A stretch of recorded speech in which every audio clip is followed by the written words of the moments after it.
Halo, selamat berjumpa dan salam kenal untuk teman-teman sekalian. Pada kesempatan ini sesuai judul, kita akan membuat ramuan yang mujarab untuk kesuburan tanah. Sehingga tanah itu bisa dipakai untuk berulang-ulang dan kemudian ini juga bagi tanaman itu sendiri. Ya, kita akan membuat mikroorganisme lokal atau yang disebut lainnya dengan mol.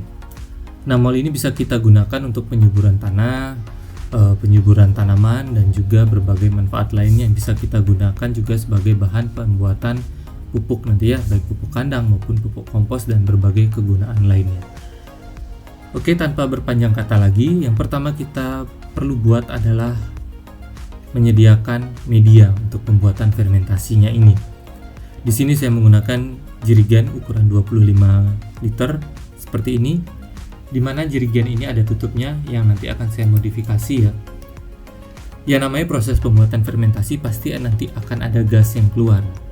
Dan untuk mengeluarkan gas itu biasanya kita harus buka tutup jerigennya. Tetapi karena saya takut lupa dan karena banyak kesibukan saya lupa nanti gitu. Tutupnya ini saya modif dan saya berikan selang supaya nanti selangnya ini juga tersambung ke air begitu ya, supaya nanti udara dari luar tidak bisa masuk tetapi gas dari dalam bisa keluar. Seperti ini contohnya. Oke, yang pertama perlu kita lakukan adalah mencacah bongol pisang. Bongol pisang ini akan menjadi bahan utama dari pembuatan mol ini ya. Bongol pisang sendiri juga merupakan bahan yang sangat populer dalam pembuatan mol karena memang banyak mengandung unsur hara yang nanti akan sangat bagus juga untuk tanah dan tanaman ya. Sederhana, bongol pisang ini kita cacah sedemikian rupa seperti ini sehingga nanti lebih mudah untuk ditumbuk ataupun di blender. Nah, ketika sudah di blender dia atau ditumbuk dia akan menjadi seperti ini ya, bongol pisangnya. Saya kumpulkan.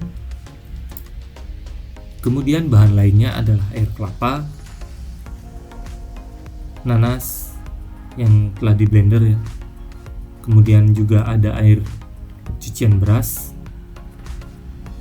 Berikutnya siapkan molase atau gula, ya baik gula pasir terserah atau gula aren juga sama saja. Ini akan menjadi makanan bakteri, dan ragi ya untuk bahan fermentasinya. Dan tentunya adalah bakteri starternya. Di sini saya menggunakan IM4. Nah, IM4 ini di tempat saya harganya 30.000.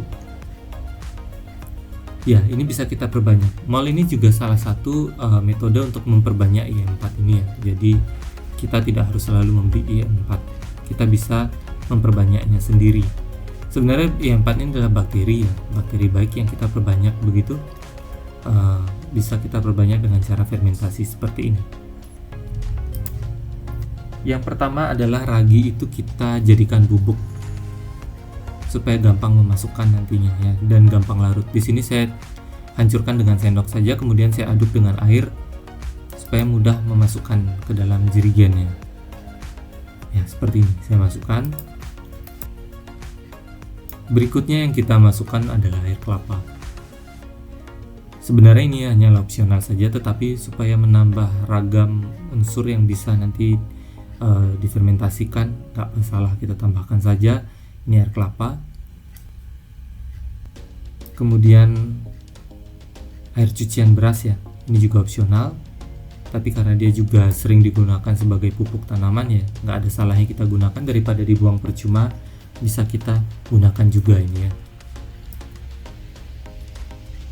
Kemudian nanas. Sebenarnya yang kita perlukan dari nanas itu adalah bagian tengahnya saja karena dia mengandung enzim yang sangat bagus ya. Tetapi ini sekalian sajalah kita blender, sekalian jadikan satu saja. Berikutnya kita masukkan tokoh utamanya ya, bongol pisang. Kita masukkan secara perlahan begini karena dia masih butirannya lumayan besar. Kita masukkan secara perlahan sampai semua masuk ya, bongol pisangnya. Oke, ketika semua sudah masuk, ketika bongol pisangnya semua sudah masuk, sekarang kita masukkan makanan dari bakterinya, yakni gula ya. Nah, gulanya sendiri ini saya larutkan sebanyak setengah liter atau 500 ml. Teman-teman bisa gunakan gula pasir, gula aren, molase gitu ya, bebas, apapun itu. Yang penting dia manis untuk menjadi bahan makanan dari bakterinya nanti. Di sini saya gunakan 500 ml. Ini saya mengikuti petunjuk yang tertera di sini. Ketika pembuatan pupuk fokasi cair, kita juga gunakan di sini keterangannya 1 liter I4 plus 1 liter molase dan 50 liter air. Nah, karena jerigen saya ukurannya 25, jadinya molase yang saya gunakan atau gula yang saya gunakan adalah setengah liter gitu ya. Karena saya tidak punya jerigen yang 50 liter.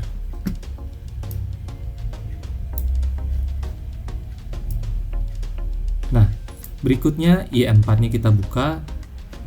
Sama tadi keterangannya sudah menyatakan bahwa butuh 1 liter I4, 1 liter molase dan 50 liter air ya.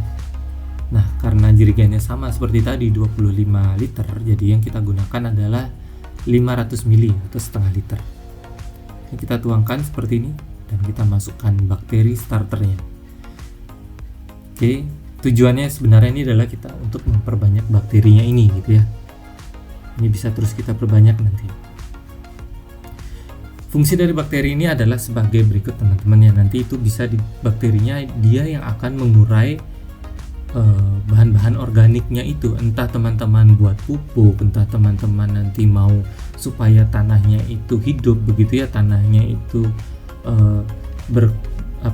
berkelanjutan, sustainable begitu, supaya di dalamnya bakteri-bakteri mikro yang ada di tanah itu yang bagus itu bisa hidup ya, kita bisa gunakan ini. Oke, kita sudah masukkan. Berikutnya ketika semua sudah masukkan, kita aduk dulu ya biar dia tercampur. Ingat tutupnya. Dan kemudian kita tambahkan air. Kita tambahkan air dan jangan terlalu penuh teman-teman. Sisakan sekitar paling tidak seperempat dari jerigennya ini gitu ya, supaya nanti dia bisa, gasnya juga bisa. Ya jangan terlalu penuh teman-teman, sisakan paling tidak seperempat dari jerigen ini. Nah, ini kira-kira tampilan dalamnya seperti ini ketika sudah kita isikan air ya.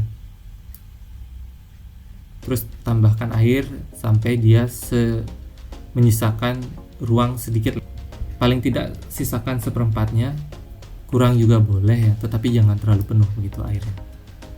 Ketika sudah selesai, kita sambungkan tutupnya begini, pastikan sudah kencang, tidak ada kebocoran ya. Tujuannya adalah supaya udara itu tidak masuk ke dalamnya.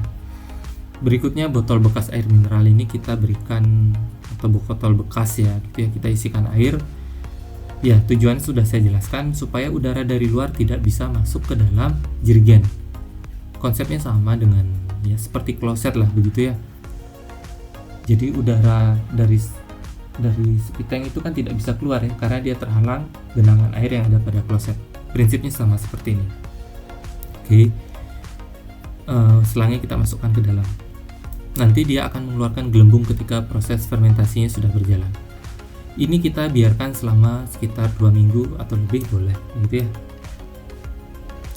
Ini kita bisa amati prosesnya, ada beberapa yang sudah mengeluarkan gelembung ya teman-teman, dan ini ketika sudah jadi dia akan ada seperti selaput putih-putihnya di atas, dan aromanya itu sudah menjadi seperti tape, harum gitu, tidak busuk ya, tetapi justru harum seperti harumnya tape, persis begitu teman-teman.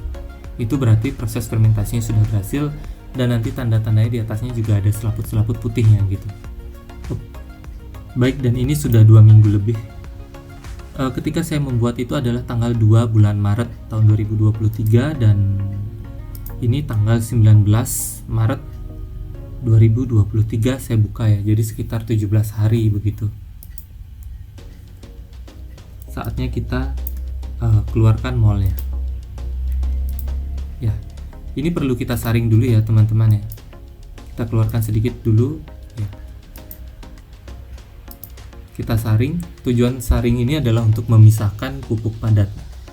Oke, dan ini molnya kita saring sedikit-sedikit ya. Tujuannya disaring ini supaya nanti bekas dari bongkol pisangnya itu bisa kita gunakan juga untuk pembuatan pupuk padat nantinya begitu. Supaya molnya ini benar-benar terpisah dari bagian yang padatnya gitu ya. Saya gunakan botol bekas galon begini karena memang tidak punya wadah lain ya. Tidak masalah karena memang jumlahnya banyak. Jadi kita tadinya yang dari hanya 1 botol I4 seperti itu, kita sekarang sudah punya banyak sekali ya. Bahkan ini galon ini sebenarnya tidak cukup untuk menampungnya gitu. Oke, ini kita tutup saja dulu yang di galon ini. Nanti kita buka sesekali ya. Itu sudah penuh, dan tetap saya sediakan ruang sedikit ya, berikan space udara sedikit begitu. Dan ini masih ada sisa-sisanya ya. Oke, itu tadi teman-teman proses pembuatan mold, dan kita sudah punya mold yang jumlahnya cukup banyak ya. Ini bisa kita gunakan untuk berbagai keperluan, baik pembuatan pupuk tadi saya sudah jelaskan, mau penyemprotan juga bisa gunakan ini sebagai pestisida nabati. Kemudian banyak hal lainnya begitu ya, bisa juga untuk menjadi pupuk langsung bagi tanaman ya. Dan semuanya itu sudah ada di channel ini teman-teman. Silahkan teman-teman bisa eksplorasi lebih jauh di channel ini, dan juga sudah saya nanti sertakan di deskripsi video ini. Ya, jadi itulah teman-teman ramuan ajaib yang bisa kita gunakan untuk menyuburkan tanaman dan berbagai manfaat lainnya. Terima kasih karena telah mengikuti video ini. Sampai jumpa di video-video selanjutnya. Terima kasih.